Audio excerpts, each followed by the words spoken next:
آپ دعا کے لیے ہاتھ اٹھاؤ، دل میں یقین ہو کہ وہ سن رہا ہے، دیکھ رہا ہے، جواب دے گا، اور صبر کے آنسو آپ کی آنکھوں سے گر رہی ہوں، تو کیسے ممکن ہے کہ وہ آپ کو اس یقین، ان آنسوؤں سے بھیگی آنکھوں اور کپکپاتے ہونٹوں سے مانگی دعا کا صلہ نہ دے؟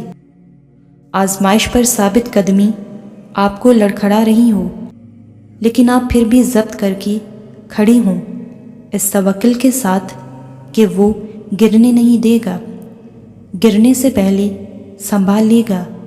تو کیسے ممکن ہے کہ وہ آپ کا یہ مان، آپ کا یقین توڑے گا؟ ارے وہ واقعی آپ کو گرنے نہیں دے گا، وہ تو ایک ایک آنسو کی قدر جانتا ہے۔ ارے یقین سے مانگو تو ووٹھے ہاتھوں کی لاج رکھتا ہے۔ میں نے دیکھا ہے معجزہ ہوتے، میں نے دیکھا ہے دعاؤں کی قبولیت عرش سے آتی۔ وہ کسی کو اپنے در سے خالی ہاتھ نہیں لوٹاتا۔ بات صرف یقین سے مانگی دعا کی ہے، پھر دیکھو اپنے قبولیت کے نظارے۔ اللہ تعالیٰ بڑا رحمان اور رحیم ہے، وہ آپ کی مانگی کسی دعا کو رد نہیں کرتا، وہ تو آپ کو آپ کے صبر کا برابر صلہ دیتا ہے۔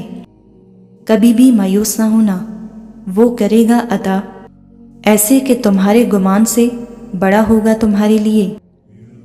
کیوں پریشان ہوتے ہو؟ اللہ ہے نا، اللہ تعالیٰ تمہیں جلد وہ سب دے گا جس میں تمہاری خوشی اور بہتری ہے۔ وہ تمہیں یوں گرنے نہیں دے گا، وہ تمہیں سنبھال لے گا۔ تم اس کی طرف رجوع تو کرو، وہ اکیلا نہیں چھوڑے گا۔ مانگو اپنے رب سے، وہ خالی ہاتھ نہ لوٹائے گا۔ غموں کو تم سے دور کر کے خوشیوں کا سامان تھمائے گا۔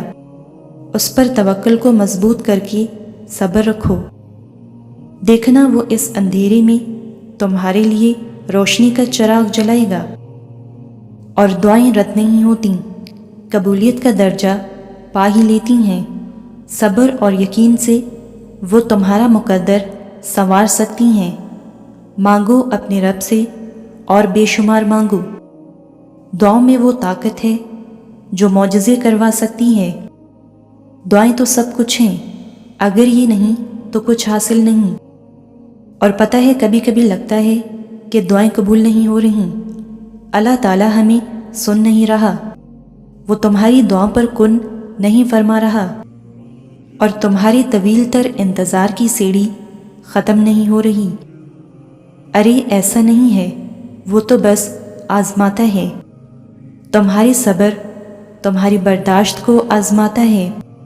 وہ تمہیں اپنے قریب کرنا چاہتا ہے، کیونکہ دعا اللہ اور بندے کے درمیان گہرا اور خوبصورت تعلق پیدا کرتی ہے۔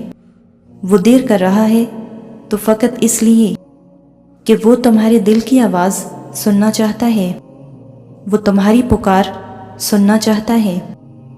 تم کس تڑپ، کس امید سے مانگ رہی ہو، وہ یہ دیکھنا چاہتا ہے، اور کیا پتہ تمہاری وہ آواز، وہ پکار اس کی پسندیدہ ہو، اسی لیے وہ تمہارے بار بار مانگنے سے خوش ہوتا ہو، اور پتہ ہے وہ تمہیں تمہاری دعا کے ذریعے ہی سب دینا چاہتا ہے جو تم اس سے مانگو گے۔ ارے تم تو خوش نصیب ہو کہ اس رب نے دعا کو مہلت بنا کر تمہیں تمہارے ہاتھ میں دے دیا ہے کہ لے میرے بندے، میں نے تمہیں دعا کی طاقت دے دی ہے، اب مانگو اور اپنی قسمت بدلوا لو۔ مانگو مجھ سے، میں قبول بھی کروں گا۔